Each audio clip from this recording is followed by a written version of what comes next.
All right, Guilford County Schools Superintendent Dr. Whitney Oakley is joining us live tonight to discuss what's happening all around the district. She's also taking your questions. And so what you do is you text the number that's at the bottom of the screen there, 336-379-5775, and we'll get those questions answered right here live on air. All right, first let's start off with a few things. So we know that Winston-Salem Forsyth County Schools has kind of like a bus issue. They've got some shortages, they've got some delays. What are we dealing with here in Guilford County? Because we've heard from some parents that there's been delays or no pickups, that kind of thing.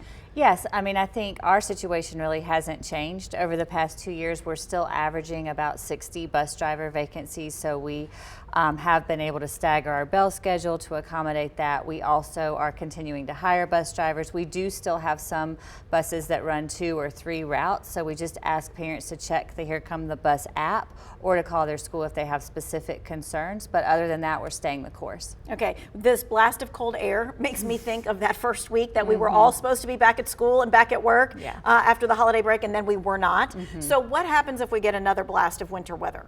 Yeah, I mean, it's part of living in North Carolina, right? Sometimes we know ahead of time, sometimes it's the night of, sometimes it's the morning of, so we pay close attention in partnership with the National Weather Service. Sometimes we start meeting 3 days before an event is supposed to happen, but it really just depends on the timing. So we work closely with the Department of Transportation, our law enforcement agencies. If we're not able to make a decision the evening before, which we always try to do, then we have people on the roads at 3 a.m. We have a call at 4 a.m. and then we put the news out there. So we'll continue to do that plan, keeping safety at the forefront of all those decisions. We have to remember this county is 650 square miles. So what might happen in High Point and the eastern part of the county are two totally different things. It just depends on the system. It's interesting that it happens that early in the morning if it doesn't happen the night before. That's right. 3 to 4 a.m. That's right. Okay. Along with weather, I think about the HVAC systems, right? Because we had a few issues with those too. Some students couldn't go to school. Where are we with that? I know that's like an ongoing process. It is, and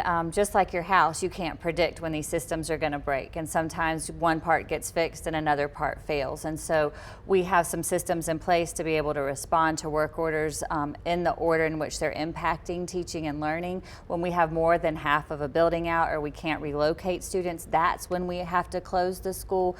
In most cases, we're able to shift. Again, so grateful to the voters who approved the 2 bonds. Many HVAC repairs are in that list. If the public wants to see that list, they can go to gcsnc.com, and there's a bond dashboard that lists the projects.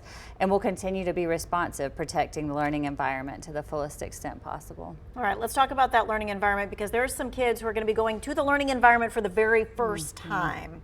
Yeah, the 3 new schools that we've been able to open, and then the kindergartners. It's time to register for kindergarten, and so anybody who's going to be 5 on or before the end of August should go ahead and visit their school and register for kindergarten now. This is a great time to do that. Parents can become familiar with the school if they aren't already. They can do tours, they can practice walking in the cafeteria, and they can go ahead and become a part of the school community through spring and summer events. Okay, and we just went to an opening ceremony for Faust Elementary. This is the first school of its kind, we say, in the entire nation, yes? It's one of the first gaming and robotics for elementary students. That's what sets it apart. And yes, we were able to do the ribbon cutting just this week, and we welcome students after the winter break. And it's just an opportunity when we think about career development and workforce development. People are coming to us and saying, where are these employees? How can we meet the demands of these businesses?